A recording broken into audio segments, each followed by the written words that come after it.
नज़ुल भूमि, भारत में इतिहास, विवाद और हालिया विकास। आपने नज़ुल भूमि का जिक्र अक्सर सुना होगा और हाल में तो काफ़ी चर्चा में था। तो क्या आप वाकई में जानते हैं कि नज़ुल भूमि किसे कहते हैं? और अगर आप घर खरीदने जा रहे हैं तो नज़ुल भूमि जैसी जुड़ी कौन कौन सी सावधानी आपको बरतनी चाहिए? दरअसल नज़ुल की भूमि का कुछ इतिहास ऐसा है कि अंग्रेजों के शासन में यदि कोई भारतीय अंग्रेजों के खिलाफ विद्रोह करता था तो अंग्रेज अपने शासन के अनुसार उसे विद्रोही करार देते थे और उस पर कार्रवाई करते थे, उनको जेल भेज देते थे। और लोग कमज़ोर पड़ जाते थे तो कई बार लोग घर बार छोड़ के भाग जाते थे। तो ऐसे में अंग्रेज़ों ने फरार घोषित उन लोगों की ज़मीन के ऊपर कब्जा कर लिया। ऐसी स्थिति में उन लोगों की ज़मीन अंग्रेजी हुकूमत के पास आ जाती है और ऐसी ज़मीन को ही नज़ुल की ज़मीन कहा जाता है। आज मैं आपको इसकी ऐतिहासिक पृष्ठभूमि के बारे में डिटेल में बताऊंगा।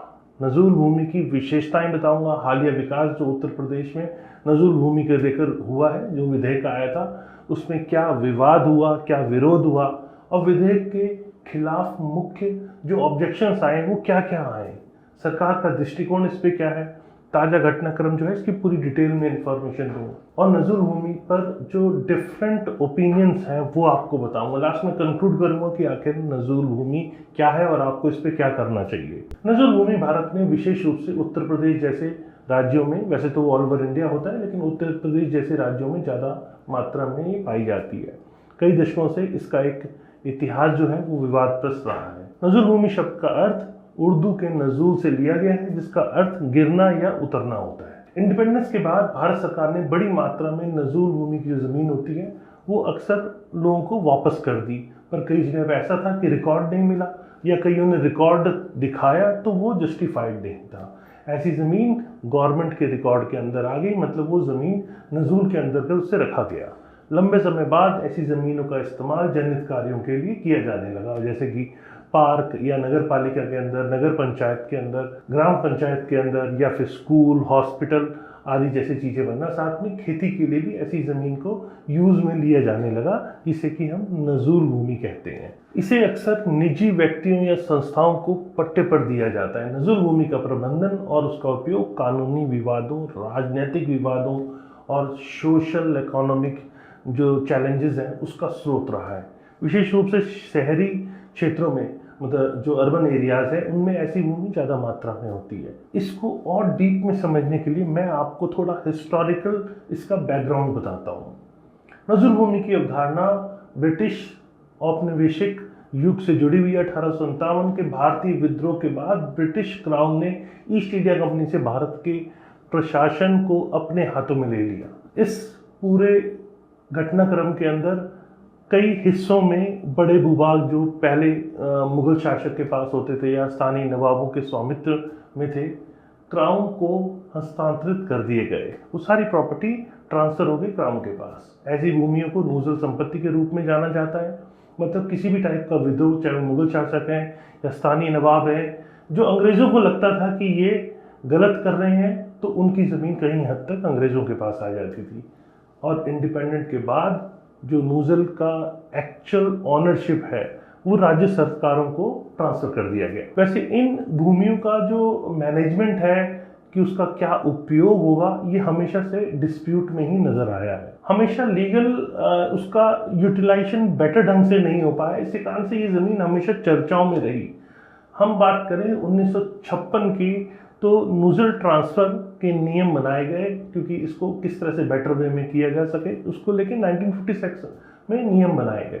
इसके अंतर्गत केवल उसके उपयोग में परिवर्तन कर ऐसी कृषि भूमि को संचित, गैर संचित मतलब फर्टाइल, नॉन फर्टाइल या बंजर भूमि को डिक्लेयर करना है। उन्हें अलग अलग जो उसकी क्वालिटीज़ हैं उसके अंदर डिवाइड किया गया, उसके अंदर उसे बांटा गया और नूज़ल की ज़मीन को सिर्फ इस्तेमाल के लिए दिया जाने लगा। उस पर ऑनरशिप राइट जो है सरकार का ही होता है। ऐसी नूज़ल ज़मीन को गांव के भूमिहीन जो पिछड़े लोग होते हैं, जिसमें SC ST के लोग होते हैं, उन लोगों को कृषि के लिए पट्टे पे भी दिए जाने लगा। खेती की ज़मीन 3 भागों में बांटी गई, जिसमें फर्टाइल, नॉन फर्टाइल और बंजर भूमि कहलाती है। जो फर्टाइल लैंड है अधिकतर 3 बीघा या नॉन फर्टाइल लैंड जो है अधिकतम 6 बीघा और बंजर भूमि अधिकतम 9 बीघा पट्टा दिया जाने लगा। ऐसे में अगर आप कोई ज़मीन या फ्लैट खरीद रहे हैं तो आपको ये समझना बहुत ज़रूरी है कि इस पे किसी भी टाइप का फ्लैट सेल नहीं होता। मतलब ये ज़मीन ही अक्सर इसको पट्टे पे लिया जाता है, ये ट्रांसफरेबल नहीं होती। और अगर कोई आपको फ्लैट बना के बेच रहा है तो वो कम्प्लीटली इलीगल है। पिछले बीते समूह में हम बात करें तो तमाम ऐसे मामले देखने को मिले जहां ज़मीन पे फ्लैट्स बना के उसे डेवलप किया गया है, ज़मीन को गैर कानूनी ढंग से बेच दिया गया। तो ये आपकी जानकारी के लिए बता दूं, नज़ूल की भूमि को किसी भी तरह से खरीदा या बेचा नहीं जा सकता।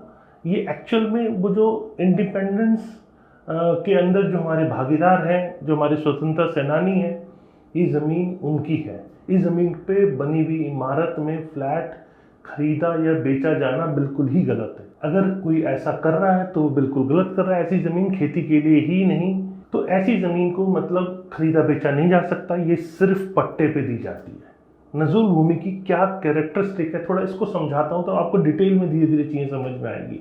ये गवर्नमेंट की ऑनरशिप है, इसका जो स्वामित्व है वो गवर्नमेंट का है। नज़ूल भूमि राज्य सरकार के स्वामित्व की होती है, लेकिन इन्हें सीधे राज्य संपत्ति के रूप में प्रबंधित नहीं किया जाता। पट्टे की व्यवस्था प्रणाली, इन भूमियों को अक्सर निजी संपत्ति या संगठनों को विभिन्न उद्देश्यों के लिए पट्टे पर दिया जाता है, जिससे आवासीय, वाणिज्य, कृषि योग्य शामिल है। शहरी एकाग्रता, नज़ूल संपत्ति का एक महत्वपूर्ण हिस्सा शहरी क्षेत्र में स्थित है, जिसे यह अत्यधिक मूल्यवान और अचल संपत्ति जाती है, क्योंकि कीमत इतनी ज़्यादा है उस शहर के अंदर वो लैंड है, उसकी कीमत ज़्यादा होने के कारण वो बहुत ज़्यादा लोगों की नज़र भी उसके ऊपर होती। लीगल डिफ़िकल्टीज़, नज़ूल भूमि की स्थिति अक्सर जो लीगल डिस्प्यूट के विषय में उसके अंदर घिरी हुई होती है, जिसके कारण जो इसका टाइटल है वो क्लियर नज़र नहीं आता। अनऑथराइज इसके अंदर लोग कब्जा कर लेते हैं, या कई बार लोग इसे प्राइवेट प्रॉपर्टी बनाने की कोशिश में, कई बार अक्सर आप देखेंगे कि इस टाइप की प्रॉपर्टी का यूज़ होता है। जो नज़ूल भूमि है उसका लोग यूज़ करते हैं कि हम इसे पर्सनल प्रॉपर्टी में कन्वर्ट कर लें। हालिया विकास, अभी आपने सुना होगा उत्तर प्रदेश में नज़ूल भूमि विधेयक आया। यहाँ 2024 में उत्तर प्रदेश सरकार ने उत्तर प्रदेश नज़ूल संपत्तियाँ जैसे प्रबंधन और सार्वजनिक उद्देश्यों के लिए उपयोग विधेयक पेश किया, जिसका उद्देश्य राज्य में नज़ूल भूमि का जो रेगुलराइज करना था। इस विधेयक के कई महत्वपूर्ण प्रस्ताव दिए गए, जैसे फ्री होल्ड जो कन्वर्जन है उसका प्रबंध करना, उसके बारे में भी डिस्क्राइब किया गया। विधेयक के अनुसार नज़ूल भूमि का निजी संपत्ति या संस्थाओं के लिए फ्री होल्ड संपत्ति में बदलने को रोक दिया गया।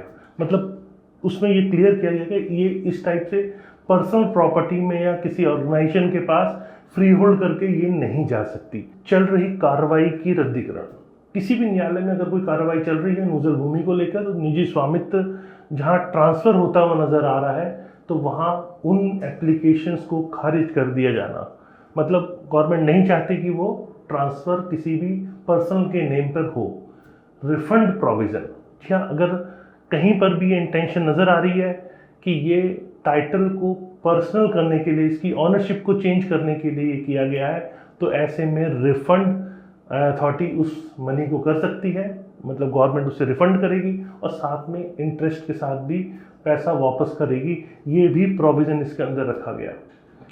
सार्वजनिक उपयोग की प्राथमिकता, विधेयक में खाली नज़ूल भूमि का जो उपयोग है अस्पताल, स्कूलों, सरकारी कार्यालयों जैसे कि सार्वजनिक और जो पब्लिक के लिए मैक्सिमम स्कीम्स होती हैं या बड़ी बड़ी परियोजनाएं, उनके लिए इस पर किया जाने का जोर दिया गया। जो पट्टे पे दी जाती है उसको नवीनीकरण, मतलब उसको रिन्यू करने का जो विकल्प है वो भी इसके अंदर रखा गया। कुछ श्रेणियों में पट्टेदारों को मूल पट्टे की शर्त के पालन के अधीन पट्टा नवीनीकरण का विकल्प दिया जा रहा है। मतलब अगर आप टाइटल को प्रॉपर ढंग से यूज़ करें, जिस पर्पज़ के लिए आपने लिया है, अगर आप उसको एक्चुअल में वो यूज़ कर रहे हैं और रेगुलर आप उसका जो लीज रेंट है वो पे कर रहे हैं, तो उसको रिन्यू करने का ऑप्शन भी दिया गया। तो ऐसा नहीं है कि आपने टाइटल तो ले लिया उसके बाद रिन्यू आपने किया ही नहीं, या वो आपने उसकी पेमेंट नहीं की, लीज रेंट पे नहीं किया, जिस पर्पज़ के लिए लिया उस पर्पज़ के लिए यूज़ नहीं किया, तो ऐसे केस में वो टाइटल रिन्यू नहीं होंगे। मतलब लीज जो टर्म्स हैं वो रिन्यू नहीं होगी। इसका विवाद और विरोध दोनों हुआ। उत्तर प्रदेश नज़ूल भूमि विधेयक को विभिन्न तिमाहियों में कड़ी प्रतिक्रिया का सामना करना पड़ रहा है। राजनीतिक विरोध, जैसा कि आप सब जानते हैं, ऑपोजिशन इंडिया, जी हाँ, इंडिया ऑपोजिशन के बहुत सारे मेंबर्स ने इसका बहुत ज़्यादा विरोध किया। उन्होंने कहा कि इस पे आम पब्लिक पे बुरा असर पड़ेगा। यहाँ तक कि इंटरनल जो भाजपा है उसमें भी ये चीज़ का विरोध देखा गया। कई भाजपा के विधायकों ने भी इसका विरोध किया और कहा कि इसका पॉजिटिव इम्पैक्ट नहीं पड़ेगा, नेगेटिव एस्पेक्ट्स इसके बहुत सारे गिनाए गए। यहाँ तक कि एनडीए के जो अपने सहयोगी हैं उन्होंने भी इसका बहुत विरोध किया। जैसे कि आप सब जानते हैं, सहयोगी दल जैसे कि अपना दल या निषाद पार्टी, इन सब ने इस विधेयक के बारे में अपना रिजर्वेशन किया, मतलब वो नहीं चाहते थे कि ये पास हो। जनता का विरोध, जैसे कि आप सब जानते हैं, इलाहाबाद के अंदर ऐसे बहुत सारे कॉलोनीज़ हैं, मतलब अर्बन एरिया के अंदर ऐसे बहुत सारे जो रेजिडेंट्स हैं जो उनको चिंता देखी गई इसके अंदर। मतलब अर्बन एरिया के अंदर एक बहुत बड़ा हिस्सा है जो नज़ुल भूमि का उसके अंदर है। विधेयक के खिलाफ मुख्य क्या क्या ऑब्जेक्शंस आए, जो संभावित जो ट्रांसफ़र है उसको लेके, जैसे कि आलोचकों ने ये भी तर्क दिया कि ये विधेयक उन हजारों परिवारों का जो विस्थापन हो सकता है जो पीढ़ियों से नज़ुल भूमि पर रह रहे हैं, उसका इकोनॉमिक इफेक्ट भी पड़ सकता है नज़ुल भूमि पर। विशेष रूप से जो की गई व्यवस्थाएं हैं जैसे व्यक्तियों के लिए इकोनॉमिक डिस्ट्रप्शन भी हो सकता है और लीगल ऑब्लिगेशंस भी हो सकते हैं, लीगल इश्यूज भी आ सकते हैं। विधेयक के कुछ प्रावधानों के पूर्वव्यापी स्वरूप से इसमें कानूनी वैधता पर भी सवाल उठाए गए। मतलब लीगल इश्यूज बहुत सारे, मतलब अगर टाइटल लोग बहुत दिनों से रह रहे हैं तो वहाँ टाइटल का क्लियर कराना थोड़ा सा मुश्किल हो सकता है और एडमिनिस्ट्रेटिव इश्यूज भी इसके अंदर आ सकते हैं, चैलेंजेस भी आ सकते हैं, क्योंकि नज़ुल भूमि में बहुत बड़े तौर के ऊपर कब्जा किया हुआ है। और इस विधेयक में अगर इसको लेके आया जाएगा तो इसमें एडमिनिस्ट्रेशन को बहुत बड़ी चुनौती भी देखने को मिल सकती है। गवर्नमेंट का क्या इसमें प्रोस्पेक्टिव है? उत्तर प्रदेश सरकार, मुख्यमंत्री योगी आदित्यनाथ ने इस नज़ुल भूमि विधेयक के बारे में कई पॉजिटिव एस्पेक्ट्स रखे, जैसे कि इससे कर्बिंग लैंड माफिया, मतलब सरकार ने ये भी तर्क दिया कि विधेयक अवैध रूप से जो कब्जाधारकों हैं, भूमि माफिया हैं, उनमें कहीं हद तक डर पैदा होगा और किसी भी टाइप का वो अनऑथराइज्ड ऑक्यूपेशन नहीं कर पाएंगे तो लैंड माफिया कहीं हद तक पकड़े जाएंगे। प्रिजर्विंग पब्लिक एसेट, क्योंकि ये पब्लिक की ज़मीन है और इसका यूज़ डेवलपमेंट के लिए किया जाए, सार्वजनिक उपयोग के लिए किया जाए, इससे हम कहीं हद तक पब्लिक एसेट को पब्लिक के लिए यूज़ कर पाएंगे, तो ये इसीलिए ज़रूरी है। और फिर हिस्टोरिकल इनजस्टिस के बारे में भी कहा गया। सरकार ने कहा कि अगर पहले कुछ गलतियां हुई हैं, मिसमैनेजमेंट हुई है, जो गवर्नमेंट की लैंड है या जो पब्लिक की लैंड है, अगर उस पर गलत ढंग से कब्जा किया गया है तो इस बिल से उससे ठीक करने में मदद मिलेगी। रेवेन्यू जनरेशन, जैसे कि लीज रेंट बहुत पहले जो सेट किए हुए हैं वही चले आ रहे हैं, उस पर कोई बहुत ज़्यादा रिन्यू नहीं किया गया, एज़ पर मार्केट स्टैंडर्ड नहीं किया गया। तो अगर इसको सही ढंग से लैंड को कंसोलिडेट करके उसे रिकॉर्ड में लाया जाएगा तो इससे राजस्व जो है, जो रेवेन्यू है, वो गवर्नमेंट का बहुत जनरेट होगा और उस रेवेन्यू को पब्लिक के कामों में लगाया जा सकेगा। अब समझते हैं करंट सिचुएशन क्या है। जी हाँ, बहुत बहस हुई, बहुत विरोध हुआ। उत्तर प्रदेश सरकार ने तो नज़ुल भूमि विधेयक को उत्तर प्रदेश विधान परिषद की एक चयन समिति, सेलेक्ट कमेटी को भेजने का निर्णय ले लिया। मतलब विधानसभा में पारित हो गया, लेकिन विधान परिषद में क्लियर होने से पहले उसे सेलेक्ट कमेटी को भेजा गया। तो ये जो कदम है वो विधेयक के विधानसभा में पारित होने के तुरंत बाद आ गया। नज़ुल भूमि पर विभिन्न दृष्टिकोण है, जैसे कि लीगल प्रोस्पेक्टिव की बात करें तो नज़ुल भूमि कई चुनौतियां प्रस्तुत करता है, जैसे कि टाइटल क्लैरिटी। नज़ुल भूमि में कई ऐसे प्रॉपर्टी के लैंड होल्डर्स हैं, तो कब्जा धारक हैं, जो लंबे समय से कब्जा या कथित हस्तांतरण के आधार पर स्वामित्व का दावा करते हैं, जिससे शीर्षक विवाद के में हमेशा रहता है। मतलब अगर आप कब्जा करके बैठे हुए हैं और टाइटल की क्लैरिटी नहीं है तो इससे हमेशा दिक्कत बनी हुई रहती है। संवैधानिक कॉन्स्टिट्यूशनल क्वेश्चंस की अगर हम बात करें तो the attempt to regularise nazul land through state legislation raises question about the compatibility and constitutional provisions regarding property rights. Judicial precedent, ऐसे बहुत सारे कोर्ट के जजमेंट आए हैं जिससे बहुत ज़्यादा क्लैरिटी नहीं आ रही थी। तो नज़ुल लैंड को कैसे डील किया जाए ये एक कॉम्प्लेक्स बन चुका था। तो ऐसा न्यू लेजिस्लेशन लाना कि जिसमें सब चीज़ों में क्लैरिटी हो, ये बहुत ज़रूरी था। अर्बन प्लानिंग प्रोस्पेक्टिव, शहरी योजनाकार नूज़ल भूमि को एक चुनौती और एक अवसर दोनों के रूप में देखती है। विकास की संभावनाएं, शहरी क्षेत्र में नूज़ल भूमि के बड़े भूभागों को अगर प्रॉपर प्लानिंग से किया जाए तो सार्वजनिक जो बेस है उसका ढांचा या फिर बहुत सारी गवर्नमेंट की स्कीम्स या गवर्नमेंट के डेवलपमेंट के जो ऑप्शंस हैं उसको एक्सप्लोर किया जा सकता है। इनफॉर्मल सेटलमेंट, भारतीय शहरों में कई अनौपचारिक बस्तियां नज़ुल भूमि पर हैं, जैसे कि शहरी नवीकरण और झुग्गी पुनर्वास कार्यक्रमों के लिए चुनौतियां उत्पन्न हो जाती हैं इससे।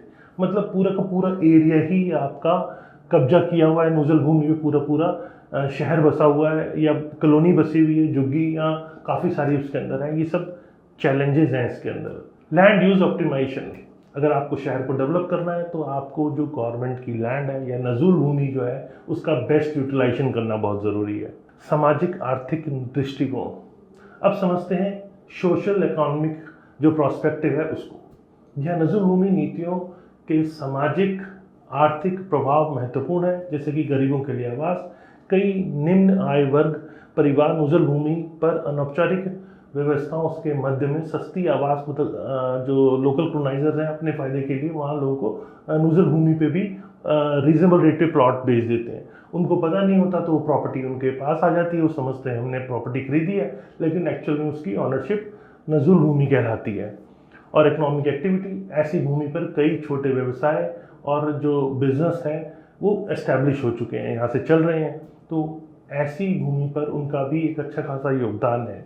पॉलिटिकल प्रोस्पेक्टिव, नज़ुल भूमि का एक राजनीतिक रूप से संवेदनशील मुद्दा है जो इंटरनल पार्टी डायनामिक, जैसे कि उत्तर प्रदेश में देखा गया, नज़ुल भूमि केवल विपक्ष ही नहीं इस पे अपोज कर रहा था, यहाँ जो रूलिंग पार्टी है उसके भी मेंबर्स इसमें अपोज कर रहे थे। तो ये इशू, इस राजनीतिक जो गठबंधन है उसमें कहीं हद तक दरारें भी देखने को मिली।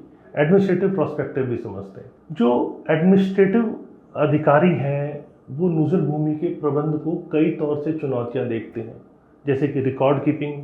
अब पुराना शहर बसा हुआ है जो नज़ुल भूमि पर बसा हुआ है, तो उसमें अब कैसे प्रॉपर रिकॉर्ड फाइलिंग की जाए, ये अपने आप में एक बहुत बड़ा चैलेंज है।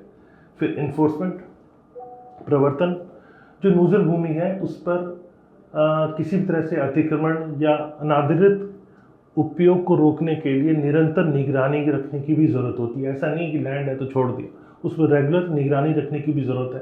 प्रॉपर इन्फोर्समेंट होना यहाँ बहुत ज़रूरी है।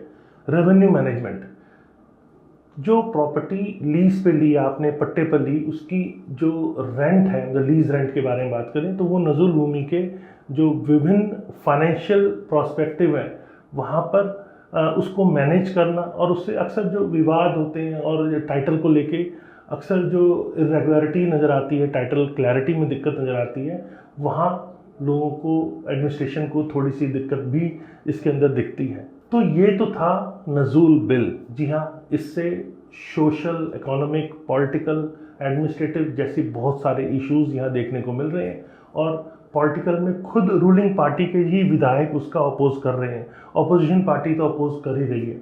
तो इसमें गवर्नमेंट के सामने बहुत सारी चुनौतियां देखने को मिल रही हैं। उत्तर प्रदेश में इस विधायी प्रक्रिया का परिणाम भूमि प्रशासन नीतियों के लिए दूरगामी प्रभाव डाल सकता है, जिससे यह प्रभावित हो सकता है कि अन्य राज्यों में शहरी क्षेत्र में सार्वजनिक भूमि प्रबंधन मैनेजमेंट के जुड़ी इस तरह की चैलेंजेस को कैसे एड्रेस करना है। इस प्रकार नज़ुल भूमि का मुद्दा नीति निर्माताओं, शहरी जो टाउन प्लानर्स हैं या जो कानूनी विशेषज्ञ हैं, नागरिकों के लिए एक महत्वपूर्ण क्षेत्र बना हुआ है।